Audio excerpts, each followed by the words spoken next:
বিশ্ব হিন্দু পরিষদ স্থাপনা দিবসের ৬০তম বর্ষপূর্তি উদযাপন ও শ্রীকৃষ্ণের জন্মাষ্টমী উৎসব উপলক্ষে আয়োজিত দুদিনব্যাপী কর্মসূচির সমাপ্তি অনুষ্ঠান অনুষ্ঠিত হল ধর্মনগরের বিবেকানন্দ সার্ধশতবার্ষিকী ভবনে। এদিন ধর্মসভা, সাংস্কৃতিক অনুষ্ঠান এবং পুরস্কার বিতরণের মধ্য দিয়ে সমাপ্তি অনুষ্ঠান অনুষ্ঠিত হয়। সমাপ্তি অনুষ্ঠানে উপস্থিত ছিলেন গৌড়ীয় মঠের কেশবজি মহারাজ, ধর্মনগরের সংঘচালক বিবেকানন্দ ভট্টাচার্য, ধর্মনগর শাখার সভাপতি বিনোদ রঞ্জন নাথ, উত্তর ত্রিপুরা জেলার পুলিশ সুপার ভানুপদ চক্রবর্তী প্রমুখ। অনুষ্ঠানের সভাপতিত্ব করেন শ্রী শ্রী কৃষ্ণ জন্মাষ্টমী উৎসব ও বিশ্ব হিন্দু পরিষদ স্থাপনা দিবস উদযাপন সমিতির সভাপতি ডাক্তার অরুণাভ চক্রবর্তী। সমাপ্তি অনুষ্ঠানে মনোজ্ঞ সাংস্কৃতিক অনুষ্ঠান অনুষ্ঠিত হয়। পাশাপাশি জন্মাষ্টমীকে কেন্দ্র করে বিভিন্ন আলোচনা করা হয় এবং সবশেষে পুরস্কার বিতরণ করা হয় দুদিনব্যাপী বিভিন্ন প্রতিযোগিতামূলক অনুষ্ঠানের।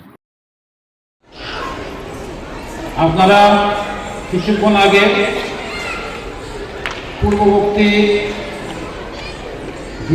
তিনজন বক্তার বক্তব্য আপনারা শুনেছেন।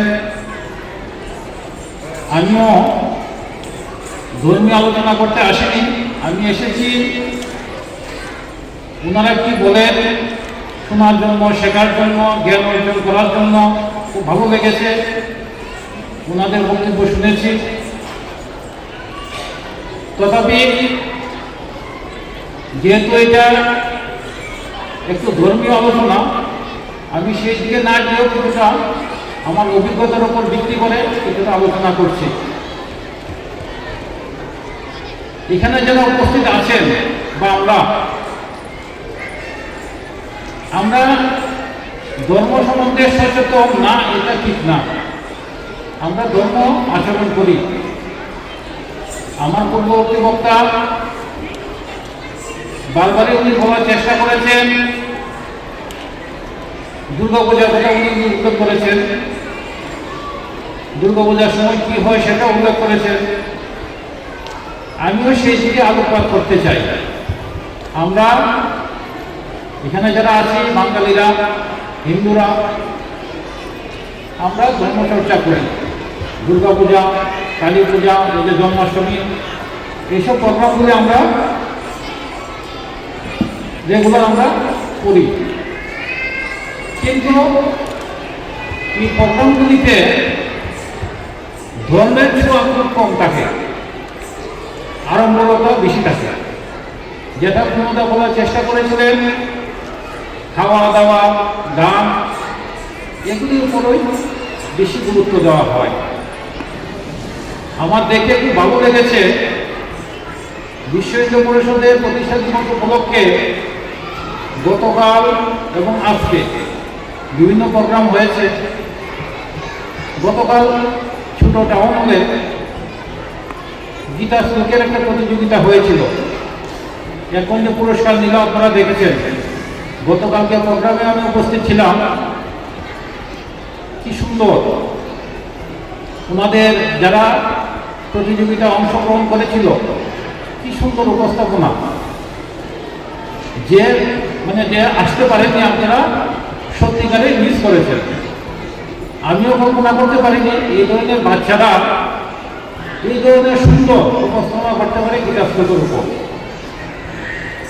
এখানে আরেকটা জিনিস যেটা দেখলাম, এক্ষণে বাচ্চা একটা মেয়ে প্রাইজ নিয়ে গেল, কিন্তু সাথে সাথে পায়ে ধরে নমস্কার করে গেল, যেটা আজকাল উঠেই গেছে। আমরা দেখি না, আমরা মন্দিরের সামনে দিয়ে যাই অথবা কোনো একটা প্রোগ্রাম হবে, আমরা হাত দিয়ে করে অত বুকে একটু এমন করে নমস্কার করি, পায়ে ধরে নমস্কার, শ্বাসটাকে প্রণাম, এসব এখন উঠে গেছে।